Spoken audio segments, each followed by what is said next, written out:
we are here and we're really excited. Let's get on to our initial thoughts of episode 6. Alan. Every time.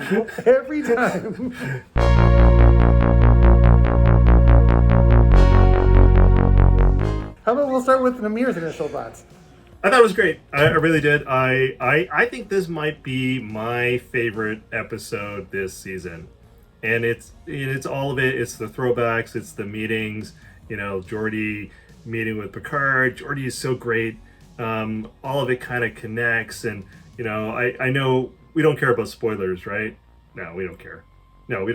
Yeah, Data is back at the end. And the throwback to the original episode. It's so good. It was so great. I really enjoyed it. I think I may have almost teared up a little bit, just a tiny bit. Okay, Alan, are you ready for your first thoughts? No, I really like this one too. I probably didn't like it as much as I thought I would. I actually thought Namir was going to hate this one after I watched it, because I'm like, he's going to think this is way too fan servicey. But maybe he likes the Next Generation fan service versus Strange New Worlds.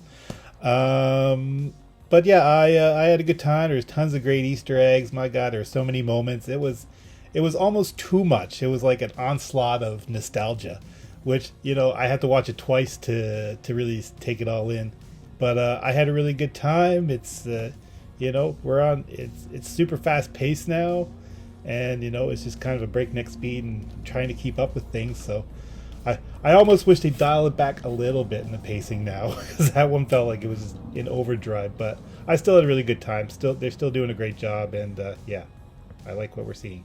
I think it's all these episodes seem to be like interconnected, one piece of a puzzle.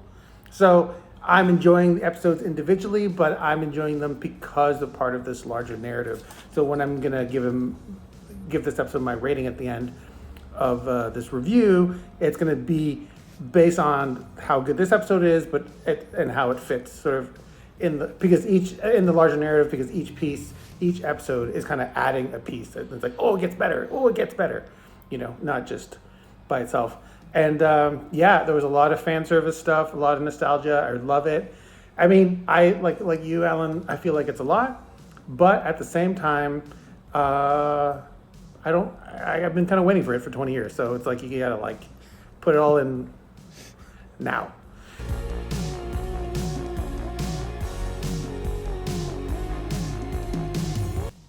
Yeah, it's great. I mean, how else can you feel about it? I think Geordi, LeVar Burton is, really great in this episode.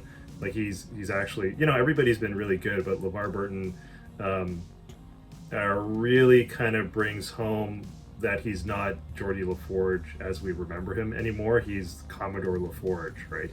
He has a different relationship with Picard.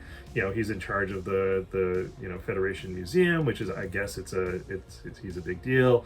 He's got these kids that he cares about, so he's not just like immediately falling in line with whatever crazy nonsense Picard wants to do, right? He pushes back. But no, I liked all of Geordi's reasoning and everything. Like, I thought it all rang true. It was great to see Geordi.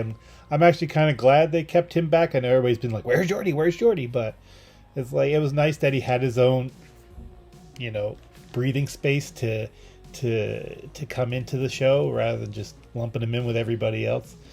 And it was nice that there was not an immediate jump to help his old captain. But he had these responsibilities. He didn't want to get involved in all this, but now he's in the thick of the shit with the rest of them now. So it's all boiling over at this point. But he's happy to be there. We knew that he wanted to be there, despite what he said. Deep down inside. LeVar Burton, I don't know if you've seen him in interviews, tends to whisper a lot, like he's saying something really wise all the time. When you see a needle, it's a thread at the end, like something like that, and you're like, what?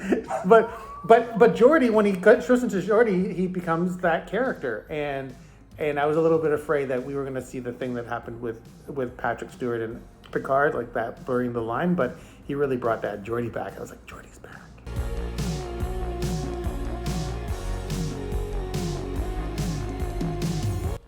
Wait. Let's see if we can list all the Easter eggs. Tribbles. The Genesis torpedo. I was wondering what that was. Is that what that was? Yeah, that's what it was. That's what it was. But it blew up. I don't understand how they would have it. It said Genesis 2, so it might have been like a second torpedo that didn't get launched. But it was from the Genesis project, yeah. Kirk's body for some reason. That was kind of creepy. Why do they have that? Why did they keep it? Why did they retrieve it? What else did we see there? Oh, there was Moriarty, the Crow. I knew the Crow right away. Oh, when I saw the Crow, I automatically thought of Birthright. I'm like, this is from Data's dreaming, when Sooo was forging the wings and all that. I was like, oh, we're getting to Data. And then there were all the ships. There was the Bird of Prey from Star Trek 4. There was the Enterprise A from the movies. What other ships? There was a Voyager, Defiant. What about the New Jersey? What was that one? Was that just that a one? I didn't recognize the name, but I mean, obviously it's. I felt like it was a joke, like the old Constitution. because it was all Constitution class, and we're all like, "It's the Enterprise." It's like, it's in New Jersey. That's because the Jersey. That's because they got destroyed. How would it be the Enterprise? Well, that's what I mean, but it was like a psych. They were trying to make a joke or something.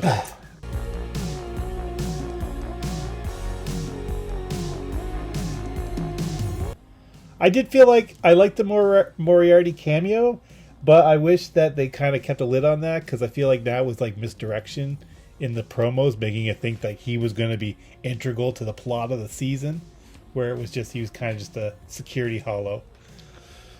Yeah, I'm glad they did that, because it wouldn't have made sense to me if Moriarty was the actual AI. Right? Yeah, like, almost like right. That. Almost. Oh, you were so close. I was thinking that. I was like, oh, Alan was right. And then I was like, oh, he's wrong. Yes. It's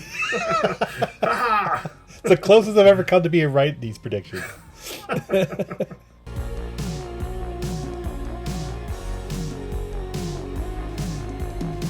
But so when they're in that meeting with Picard, Geordi's other daughter was like, what about what's in Hangar 12? I mean, that's got to be their Enterprise. The E. Oh, the Enterprise E. Yeah. Hangar 12. Like, shut up. Yeah, he's like, we don't talk about Hangar 12. Or maybe the saucer from the D. I don't know if they retrieved the It's saucer just when the they got saucer. Kirk's remains. Maybe, I don't know. Yeah, I just don't understand why the Enterprise isn't in the show. I just want the Enterprise to be in the show so bad. I don't care. And especially if it was the D, if they just had the saucer left, that would be amazing.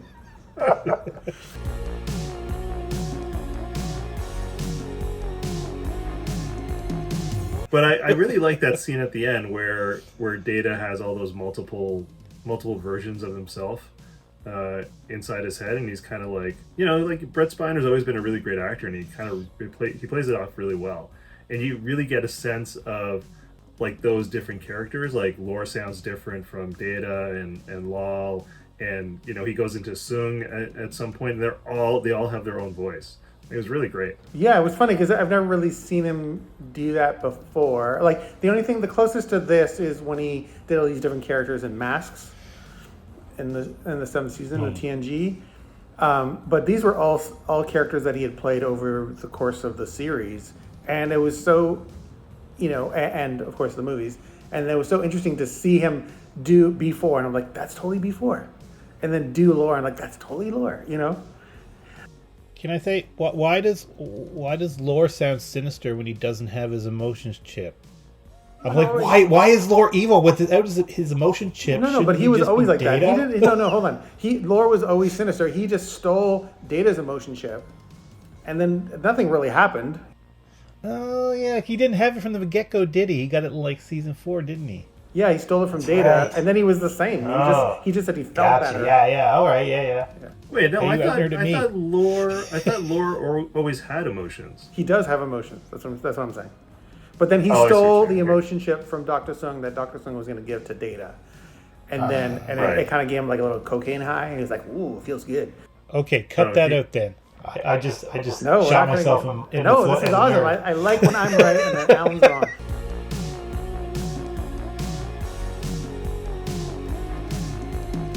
My favorite part, which you already brought up, Namir, was the whistling, and I just liked that it was Riker recognizing music notes doing a call back to him being a musician and playing the trombone. And at first I was a little bit like, what is he doing? And then it almost got to the point of being cheesy and like, and before it kind of crash landed, it just became this beautiful moment of nostalgia. And we got widescreen TNG. And it was really awesome. And plus we reviewed that episode. So it actually made me nostalgic for our review of that episode that we did a year ago. That's true. Yeah. Oh, that's true. You know, it kind of made me feel like all those cringy moments from TNG when he's playing his what does he play? His trumpet? He's playing his trombone. When he's playing his bone, you're like, oh God, he's gonna do that again. Oh no, but now it's kind of worth it because you're like, oh, it paid off. 40 years later. I liked when he played the trombone. I don't know what your problem is. No, I didn't. I thought it was like it was really bad. Night it was really Bird. bad. And it's totally bad. Night Bird.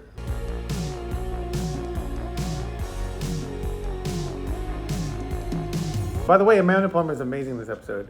Her character makes no sense. She's smoking a cigarette in space and talking like. I think she's smoking. I feel like she's smoking weed. Like it's like she rolled it herself. or crack. Or crack. Smoking crack. Yeah. She acts more like a meth head than a crack yeah. head than somebody's mellowed out on weed.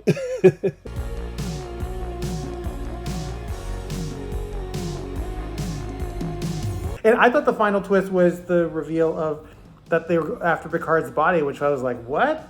Huh? What? Why? Well, at first I thought it was going to be Kirk's body. I'm like, did they steal Kirk's body and is going to do something with Frontier Day with it? Which kind of makes more sense because they already introduced like Kirk's body as a thing. So why introduce Kirk's body if now it's Picard's body? It's just like two of the same thing kind of thing. You know what I mean? I thought it was kind of weird because when it comes into focus, when Data's like bringing that image into focus, there's like a shadow on the side of Picard's corpse's face as it comes into focus, and it kind of made it look like Locutus. I don't know, maybe it's all in my head. Locutus. Oh, I told you. Look at Eagle Eye Allen here. Well, we're gonna see. It's gonna be Borg versus parasites, and winner takes all. I know it's not gonna be parasites. I know it's not gonna be Borg. It's like, I'm telling you, it's gonna be Sela behind the whole thing. She's going to be the ultimate big bad by the end of this. That's my new prediction. I think we should do a different episode of trying to figure out all the things, any loose threads that are left, and seeing if what else they're going to bring up. There's just too many. There's so many. But I think they're actually doing a really good job of wrapping things up, surprisingly.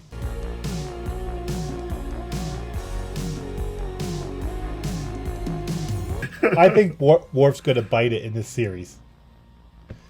I think he's gonna go and rescue Troy and Riker, and that's gonna be his heroic feat, and he's gonna die doing it. Well, how are we gonna get our Worf series if he dies?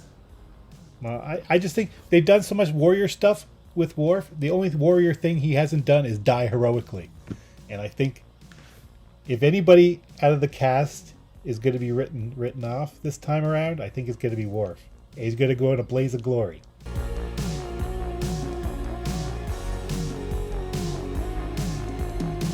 I'm keeping us on track. This is what we want. Let's go. All right, so I'm going to give it an 8. Fantastic. Moving on. No, just... No, that's it. I'm going to give it an 8. I really enjoyed it. I thought it was great. I talked about why I liked it. I liked Geordi's character. I liked all the twists. I liked the throwback to TNG. That was a lot of fun. So, solid 8. I'll concur. Again, it was a little faster paced than I wanted because there's so much to take in. But I also give this an 8 out of 10. There's a lot of good humor. Worf had all the best one-liners in this. We didn't really talk about that, but he had so many great one-liners. And it was great to see everybody's back on screen now in person. And there was lots of great heartwarming moments and good character moments and lots of hugs. I'll also give it an 8 out of 10. It's, again, pretty consistent with the last couple episodes. Like I said, it's a continuing narrative. It works because it's been supported by all the other episodes, but also because it builds on it and continues doing really cool stuff. And I really like the plot, and even though it's kind of sort of simplistic in the terms of like it's basically like kind of like a James Bond movie, which is, you know, I like James Bond movies, but it's like they're gonna do a thing at the parade, or they're gonna blow up the Chancellor at the parade with the Picard's dead body, you know, and I just really love that scene. It was such a classic, like in the middle of the episode, it was a classic, like the writers need to put everybody, like get everybody on board of like, we need to get there at here, we're running out of time and we have these people chasing us, and everybody's just laying out all the pieces, so we're like, okay, good. I'm not confused anymore. Okay, any other thoughts? Oh, we need something to end on. I don't know what to say though. Yeah, we can end on that. What? I don't know what to say.